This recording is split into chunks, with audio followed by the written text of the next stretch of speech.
What's going on, guys? It is 8:10 on November 8th, which means that the college football playoff rankings have officially came out for all games played through November 5th. I know this is a little bit of a different video. If you've been following this channel throughout the course of the season, you know that we do a lot of preview predictions and we sprinkle in some other videos about certain topics that me and Aiden like to talk about. Now, I know a lot of y'all are probably wondering where Aiden is. Unfortunately, he's been having to deal with a lot of just unfortunate set of circumstances that have came about. And if you guys could say a prayer for him, that'd be much appreciated. We really hope to get him back soon. But he just needs some time off. And it has nothing to do with the Georgia-Tennessee game. I know he's a Tennessee fan. There was a lot of people the past week trolling about Tennessee's loss. But it has nothing to do with the loss. He really has been dealing with a lot, guys. So if you could just say a prayer for him, it'd be much appreciated. And we hope to get him back soon. But anyways, we're going to talk about these college football rankings. I'm going to spend a lot of the time talking about teams 1 through 10. I just don't really think anyone outside of the top 10 has a legitimate shot at getting in the playoffs. A lot of two-loss teams. A two-loss team's probably not going to get in. Alabama's a two-loss team. They're probably not getting in. There's no way, I don't think.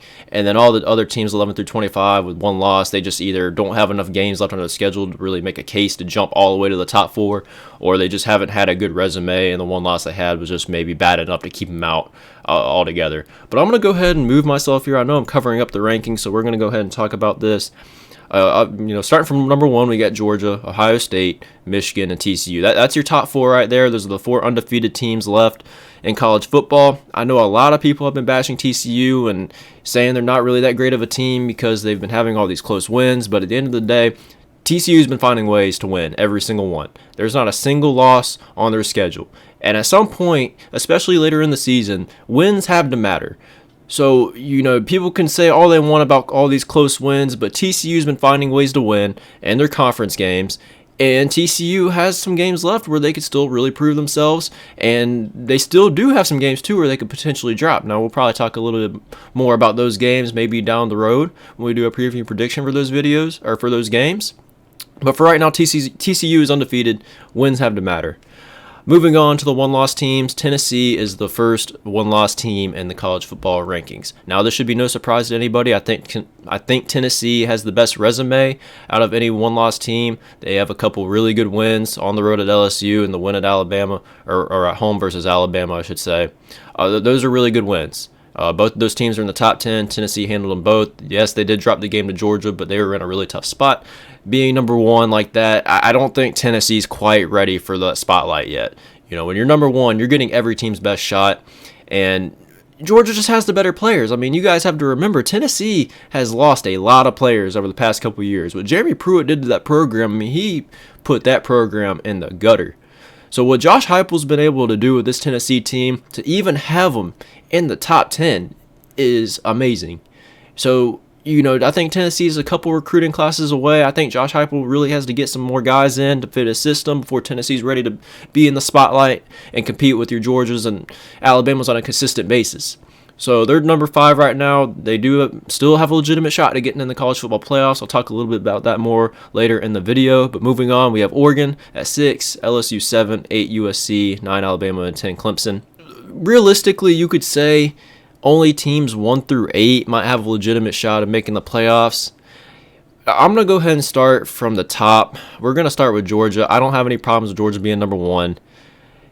They're clearly the best team in college football. People can say all they want about the Kent State and Missouri game. And yes, those were not good wins for Georgia. Georgia should have won those games by way more than they did. And those were games where a lot of people were talking about, made them question, is Georgia really as good as people think they are? But, they've redeemed themselves. They have a win over a top 5 Tennessee team, and a pretty dominating one. That game really wasn't competitive. I know the score might have looked a little closer than it was. Tennessee did score a late touchdown in the game to kind of make it look a little bit closer. But Georgia handled business in that game, and that was by far Georgia's best win. And you got to look at the Oregon game, too. All season long, people have really been downing Oregon.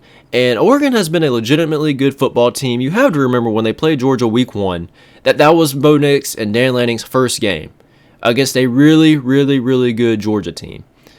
So, Oregon has definitely improved since then. There's been a lot of talk about saying how Georgia wouldn't beat Oregon by as much now if they played.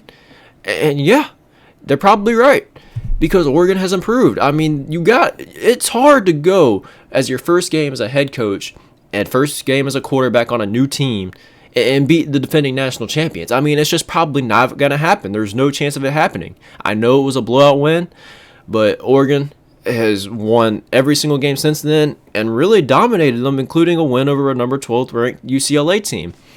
If there's any questions about this Oregon team still, I mean, they still got to play Utah. So a lot of the stuff in the Pac-12 is going to kind of work itself out. Obviously, USC is at number 8. They're the other Pac-12 team. We'll get into that in a little bit. I'm starting from 1 and I'm going down.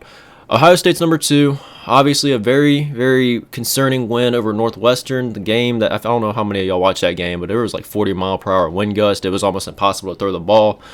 But I still think Ohio State is way too talented to not be able to run the ball against Northwestern. I know Northwestern, it was wet and rainy too and whatnot, and I know conditions were tough. But Ohio State is way too talented to just not be able to run the ball for 5, 6, 7 yards a play against a 1-7, now 1-8 Northwestern team. If you wanted to flip Michigan and Ohio State around, I would understand your point. And that's going to be a great game at the end of the season. And if I'm an Ohio State fan, I don't know how you wouldn't be worried about this game. Yes, Ohio State gets this game at home, but Michigan is a really, really good running team. And, how did Ohio State lose to Michigan last year? Well, Michigan lined up, ran the ball more times than not, and was getting 7, 8, 9, 10 yards a play like it was nothing. And if I'm Ohio State, you could be expecting something similar at the end of the season. Obviously, we're not even there yet. We still have a few weeks to go before we can even really talk about that game, and we'll get into that. We'll do a preview prediction for that, I'm sure, down the road. We'll talk more about that. But right now, Ohio State 2, Michigan 3. If you want to flip-flop them in your personal opinion, go ahead. Number 4, TCU. Like I said earlier, TCU's been finding ways to win football games, okay? They haven't lost a single one yet, and at this point, all undefeated teams, there's only 4. You have to put all 4 in the top 4. So until TCU loses a game, that's where they're going to be. Whether you like it or not, TCU is going to be in the top 4. It doesn't matter if they win the rest of their games by 1 point. They're going to be number 4. So that's just how it is. Going down to Tennessee, I already talked a lot about them. I'm not going to spend too much time about them again. Now let's talk a little bit about what their playoff chances could look like in different kind of scenarios. So Tennessee obviously has the best resume out of all one-loss teams, but how is the committee going to decide if Oregon wins out and goes 12-1 and they win their conference championship? Are they going to put a conference champion one-loss Oregon team over a Tennessee team that didn't even win their division? Yes, Tennessee has a lot of great wins. A win over LSU, a dominating win over LSU, and then a win over Alabama. Both those teams are still currently in the top 10. Now, it's going to be interesting to see how the committee does it, and it's really going to tell us how much a conference championship really dictates whether a team makes it in the college football playoffs or not. Because if you're the Pac-12 or the Big 12 and you have one loss and you don't get in over a one-loss SEC team whose team didn't even win the division, I think you're going to see a lot of outrage by that. So I don't know. That's going to be a really tough spot for the committee to be in. If Oregon does win out, and Tennessee, obviously, I'm assuming they're going to win out pretty easily, it's going to be interesting to see what they do. Now, here's another interesting scenario about this, too, about Tennessee. What happens, assuming LSU wins out and Georgia plays LSU in the SEC title game? Could a 2-loss LSU team get into the playoffs with a win in the SEC title game over the number 1 ranked Georgia Bulldogs? I don't think, Georgia's in a similar spot they were in last year. If Georgia wins out and they go 12-0 and go 12-1, losing the SEC title game to I'm assuming it's going to be a top 7, top 6 LSU team.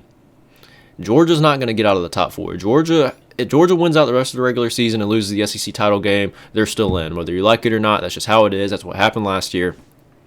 Could a 2-loss LSU team get in over a Tennessee team that didn't win their division? LSU would be a conference champion.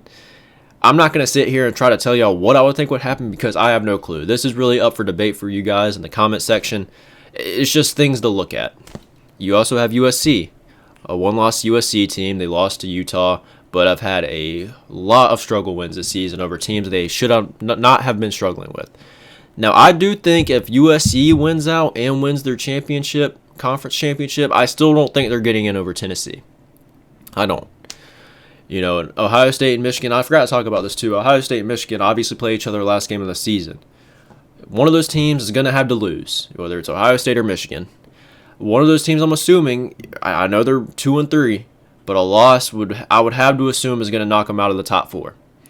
Obviously, whoever wins is going to be number 2. And if Georgia wins the SEC title game, they're going to be number 1. Michigan, Ohio State's going to be number 2.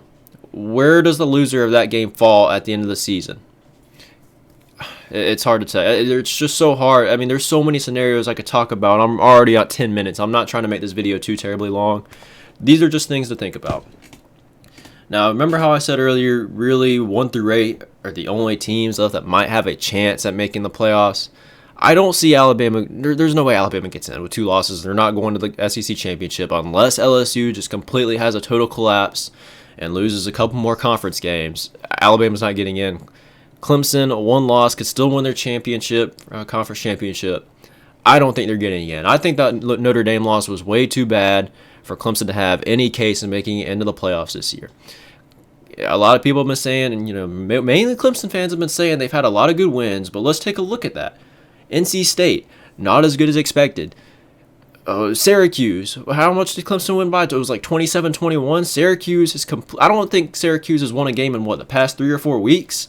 They clearly weren't as good as people were making them out to be, so that really isn't a good win. They won against Wake Forest in overtime. Wake Forest isn't as good as people turn out to be. So I don't know where you look at on Clemson's schedule and look at it today and see where Clemson has a good win. I really don't. And that loss to Notre Dame, you guys got to remember, it was 28-0 in that game. Notre Dame was up 28-0 at one point in that game. Clemson scored a couple of garbage time touchdowns, and the score was 35-14 against one of the worst Notre Dame teams we have seen in a decade. So I think Clemson's very lucky to even still be in the top 10. I really do. That was not a competitive game, and Clemson, there's no way I see any scenario, even if they win the rest of their games by 200 points, they're not getting in the playoffs. So you can just kind of forget about it. So that's really all I kind of want to talk about, just the top 10 and a couple different scenarios that we could play a role down the line. There's just so much stuff that could happen. We still have a lot of a season left, so I'm not going to sit here and try to, predict who's going to be in the playoffs and who's not. I'm just giving y'all scenarios of what I think could happen. Now, is there any team outside of the top 10 that's going to make it? No, I don't. Ole Miss isn't going to make it. UCLA is not going to make it. Utah's going to make it. Those teams can win every single game they have left by 100 points, and I don't think they're going to make it. But that's pretty much all I want to talk about for this video, guys. Let me know down below in the comment section of what you guys think of these rankings. I honestly agree with a lot of these. I honestly would probably flip-flop Michigan and Ohio State if I had to be picky and wanted to change something, but it doesn't bother me. Those teams are going to play each other at the end of the year. It's going to work themselves out. Nothing matters about them being 2-3 right now because they're going to play each other. One team is going to lose at some point when they play each other. So, maybe you guys have a problem with Oregon being below Tennessee. I don't really see that, though. Tennessee's only losses to Georgia, they lost by 14. Oregon's only losses to Georgia, they lost by 46. I don't see how you can really make a case for Oregon to be above Tennessee. Other than that, there's really not much else to talk about. So let me know down below in the comment section of what you guys think of these rankings. And let's talk a little bit about the scenarios. So, if you want to go in the comments and talk a little bit about what could happen, if there's some scenarios I talked about or didn't talk about that you want to talk about, put it down below in the comment section. I'll be reading it. Hopefully, we'll get the preview and predictions back. We're really hoping to get Aiden back next week. We'll see how that goes. But just stay tuned, guys. I'll be posting on the community and keeping you guys updated. We actually have access to the community post now. I don't know if you guys have noticed, but we've been posting on there lately. But just be on the lookout for that. We'll keep you guys updated. I'll see you in the next video.